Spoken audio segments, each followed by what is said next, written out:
Olá pessoal, vamos retornar agora a falar do divórcio, vamos falar sobre a motivação do divórcio, né? É importante discutir a culpa, é importante discutir motivos no divórcio, quais os impactos disso. Primeiro, para a gente compreender essa questão da culpa, a gente tem que entender as hipóteses, né, que a legislação considera como culpa pela ocorrência do divórcio. E o artigo 1573 do Código Civil estabelece: podem caracterizar a impossibilidade da comunhão de vida a ocorrência de algum dos seguintes motivos: adultério; 2, tentativa de homicídio; 3, sevícia, que seriam maus tratos, um comportamento abusivo, né, violento, ou injúria grave; 4, abandono voluntário do lar conjugal durante um ano contínuo; 5, condenação por crime infamante; 6, conduta desonrosa. Se qualquer uma das partes incorre em uma dessas posturas aí, para o outro abre-se a possibilidade de solicitar, de requerer esse divórcio, né? E o parágrafo único ele dá uma amplitude maior ao juiz. Ó. O juiz poderá considerar outros fatos que tornem evidente a impossibilidade da vida em comum. Então, de uma maneira geral, essas são as hipóteses da impossibilidade da existência da continuidade do casamento previsto pela legislação, pelo Código Civil, entre seu artigo 1573. E aí, como eu estava falando, quais as consequências dessa discussão da culpa? Por que é que se discute culpa?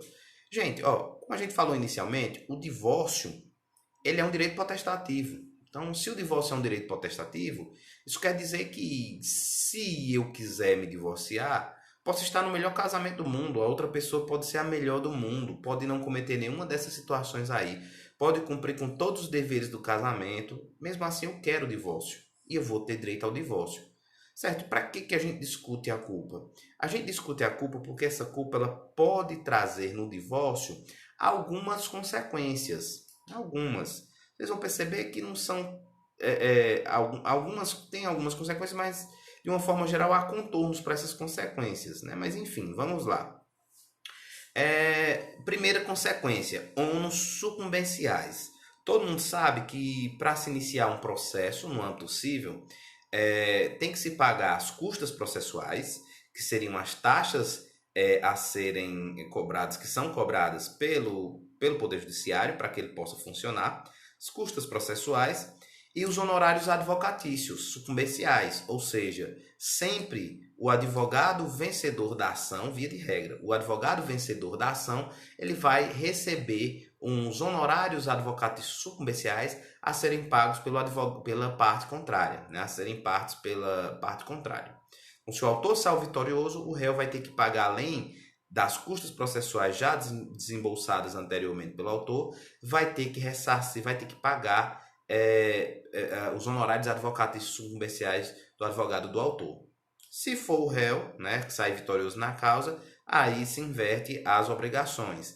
As custas processuais já pagas pelo autor, ele não se ressarcem, ele fica responsável pelo pagamento das custas, e os honorários sucumbenciais do advogado do réu, o autor vai pagar. Então essa é a lógica. Quando se discute num divórcio a questão da motivação, e for declarado que um dos cônjuges foi culpado pelo fim do relacionamento, ele é quem vai ter que suportar as custas processuais, os honorários sucumbenciais, ou seja, os ônus do processo, os ônus da sucumbência.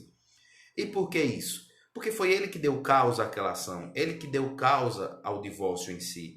Então, se o indivíduo, uma das partes do processo, ela é reconhecidamente culpada pelo fim do casamento, então ele é quem vai se responsabilizar por essas despesas do processo que a gente chama de ônus sucumbenciais, os ônus da derrota.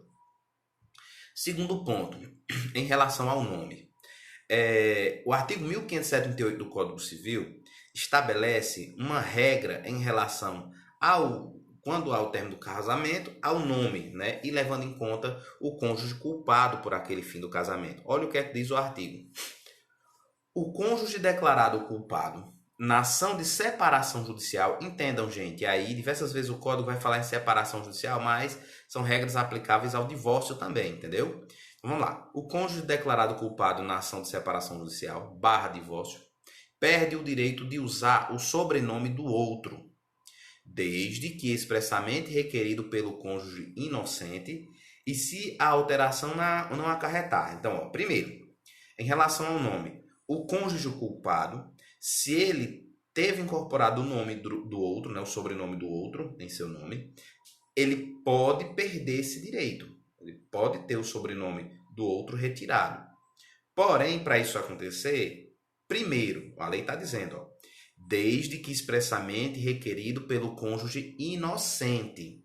Então, primeiro ponto, isso não é ato de ofício do juiz. O cônjuge inocente, ele tem que requerer. Eu quero que tire o meu nome. E, ademais, se a alteração não acarretar, evidente prejuízo para sua identificação. Evidente prejuízo para sua identificação. 2. Manifesta distinção entre o seu nome de família e o dos filhos havidos na união dissolvida. 3. Dano grave reconhecido na decisão judicial. Deixa eu dar um exemplo. Imagine o seguinte: uma pessoa constrói uma carreira como profissional liberal, como um advogado, uma advogada, e essa carreira ela é extremamente sólida, essa pessoa é extremamente conhecida por aquele sobrenome, fulano de tal, aquele sobrenome. Só que aquele sobrenome que essa pessoa está utilizando na carreira profissional é o sobrenome do outro cônjuge, que quando casou adquiriu. Imagine agora que esse profissional liberal, que utiliza o sobrenome do outro cônjuge, é culpado pelo fim do casamento.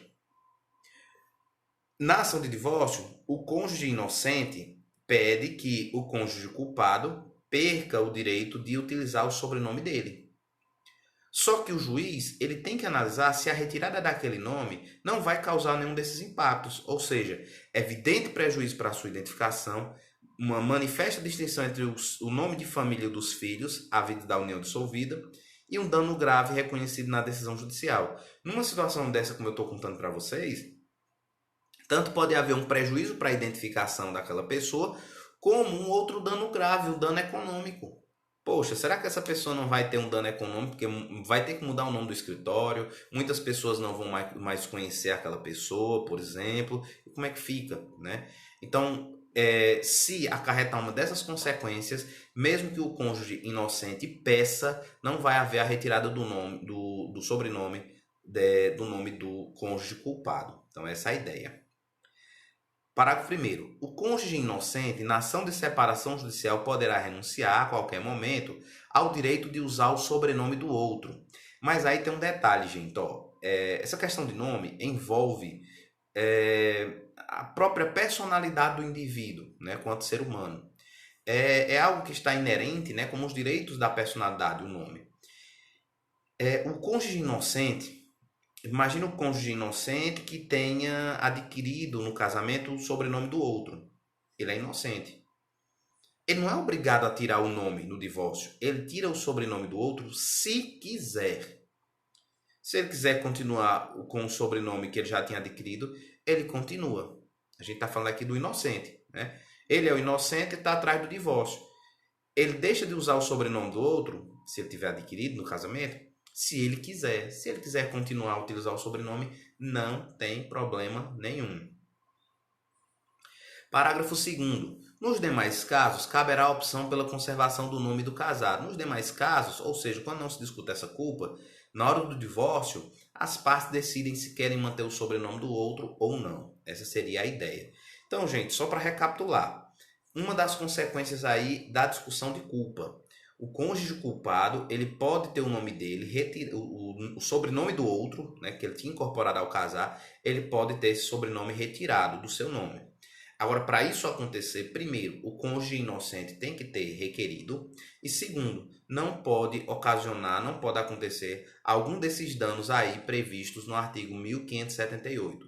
Se ocorrer algum desses danos aí, mesmo que haja requerimento do cônjuge inocente, não vai haver a retirada do sobrenome. Essa é a ideia.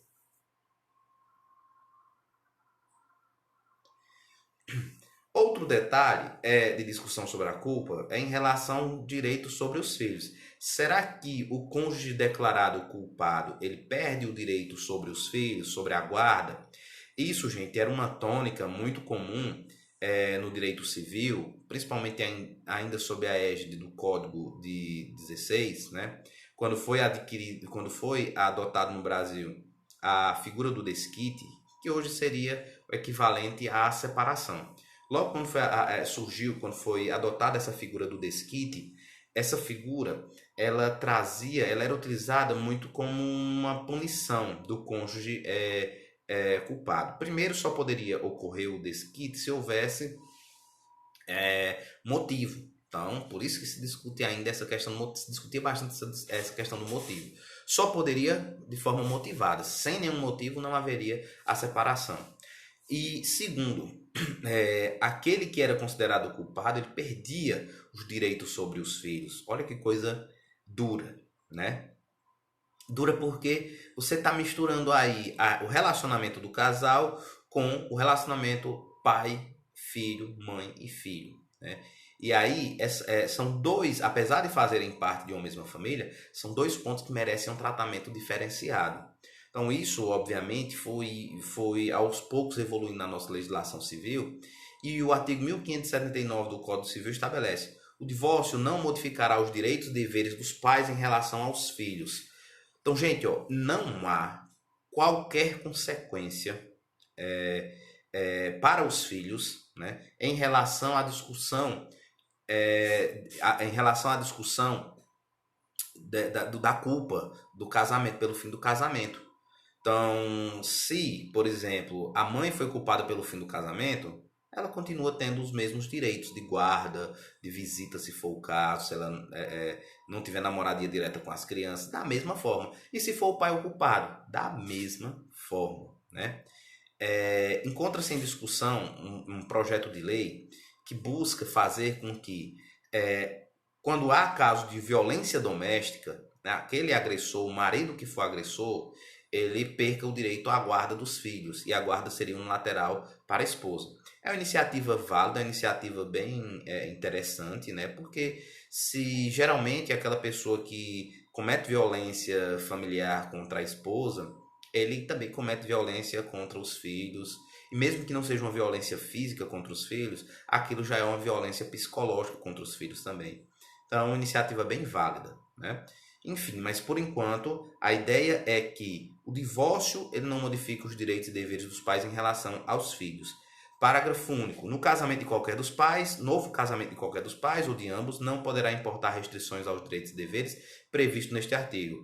O pai ou a mãe divorciada teve um novo casamento, certo? Não afeta em nada suas obrigações e os seus direitos em relação aos filhos. O que o juiz vai analisar para fixar, por exemplo, a guarda, fixar essa relação do filho com o pai, não é a relação do casamento em si, o fim do casamento, mas sim o melhor interesse daquela criança ou adolescente, a relação que é estabelecida entre ela e os pais. É isso que é levado em consideração, ok?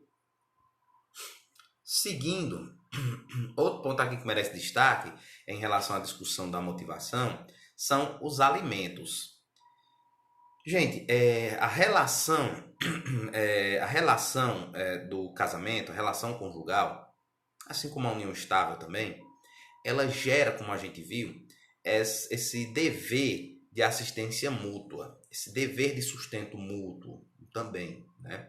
A assistência, de uma maneira geral, assistência material, assistência psicológica, toda a assistência possível, inclusive essa assistência material, que é o ponto que a gente vai discutir agora. E com o término do casamento? Com o término do casamento, pode ainda assim os cônjuges, né, serem entre si responsáveis pelo sustento, os ex-cônjuges, melhor dizendo, podem sim ser responsáveis pelo sustento um do outro. Porém, gente, isso não é a regra geral, assim, casou, se divorciou, tem que sustentar. Não é bem dessa forma. Numa configuração tradicional de família que a gente tinha no Brasil, com a mulher direcionando suas energias para cuidar da casa, para criar os filhos, e o marido trabalhando fora de casa, um formato de família que há muito tempo já mudou, mas é que a gente está imaginando um formato de família que existia durante a história do Brasil até a década de 60, 70, em alguns locais até 80, né? não é a regra geral hoje em dia, há muito tempo não é mais a regra geral, porque as mulheres, elas conseguiram sua emancipação, diríamos assim, social, e as mulheres, elas foram à luta há muito tempo já, e as mulheres cada vez mais vão se destacando no mercado de trabalho também, e acumulando diversas funções, né? A gente sabe que a vida da mulher, até pelo esse formato machista, patriarcalista da sociedade, ela não é fácil. Porque a mulher, além dela trabalhar hoje em dia, ela acumula as funções de mãe, esposa, dona de casa, enfim, são diversas funções, né? Mas enfim, voltando aqui para a nossa reflexão. Naquela configuração de família ainda mais antiga, a gente sempre tinha um homem como provedor e a mulher como provida e a mulher como a criadora dos filhos e a cuidadora do lar. Então, era sempre essa relação que era se estabelecida. Então surgia um raciocínio lógico de que quando houvesse o divórcio, o esposo teria que sustentar a esposa.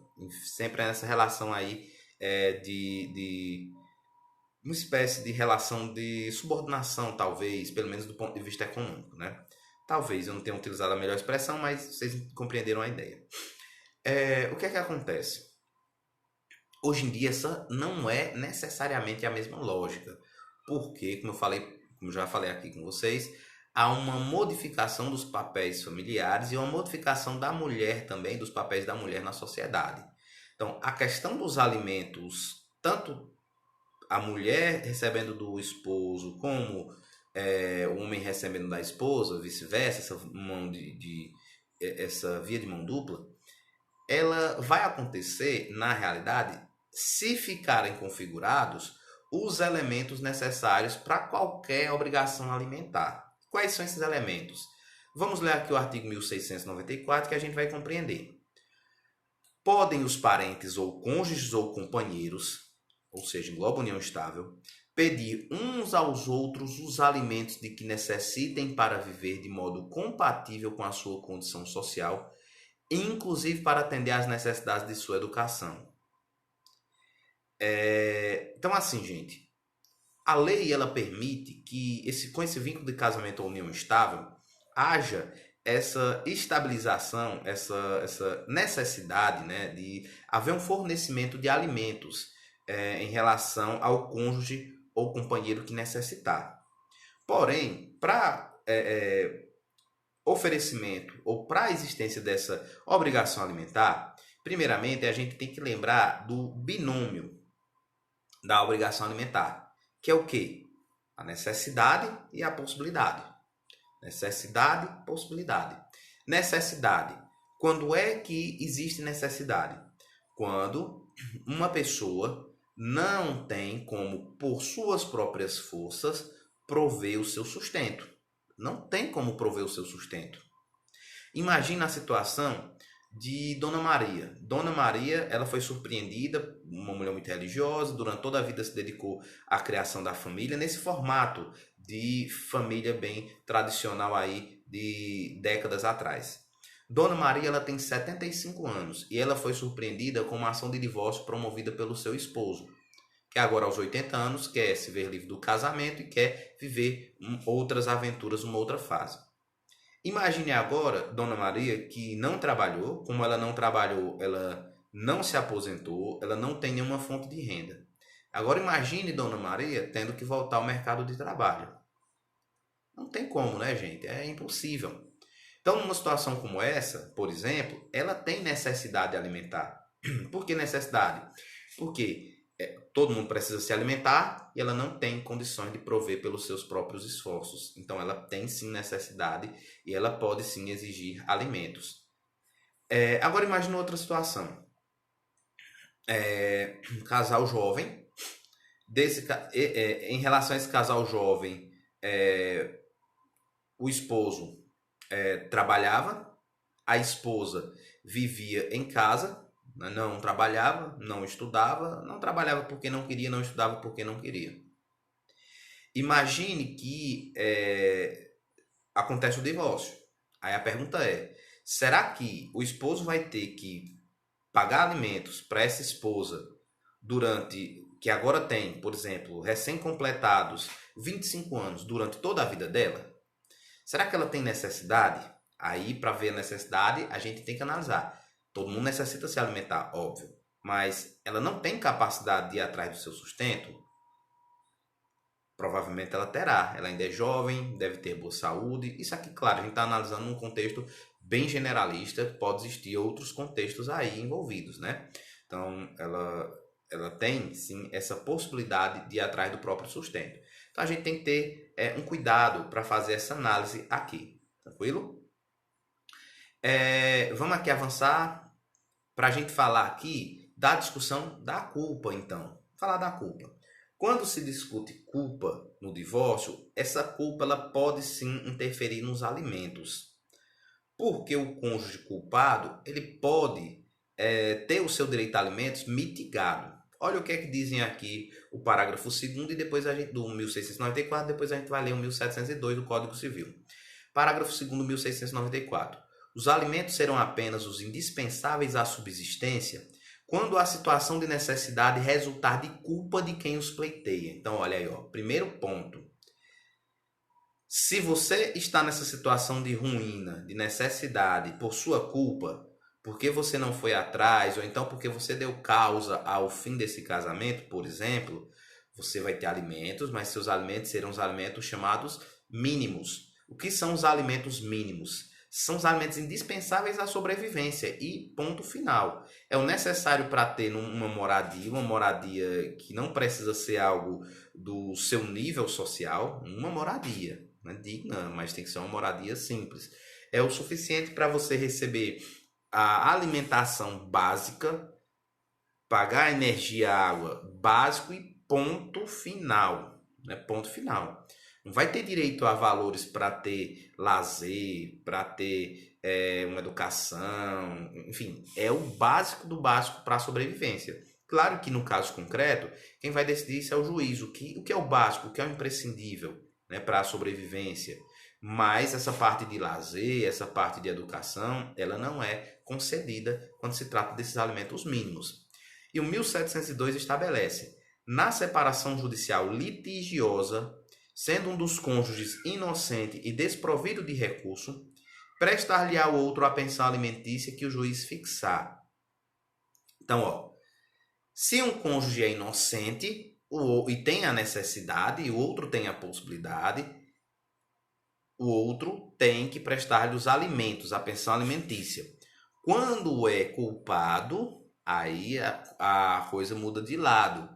Havendo a culpa, os alimentos eles serão pagos de forma mínima, né? O mínimo indispensável para a vida daquela pessoa, para a existência, ok? A gente vai parar por aqui. Na próxima aula a gente vai avançar um pouco mais, ok? Até logo.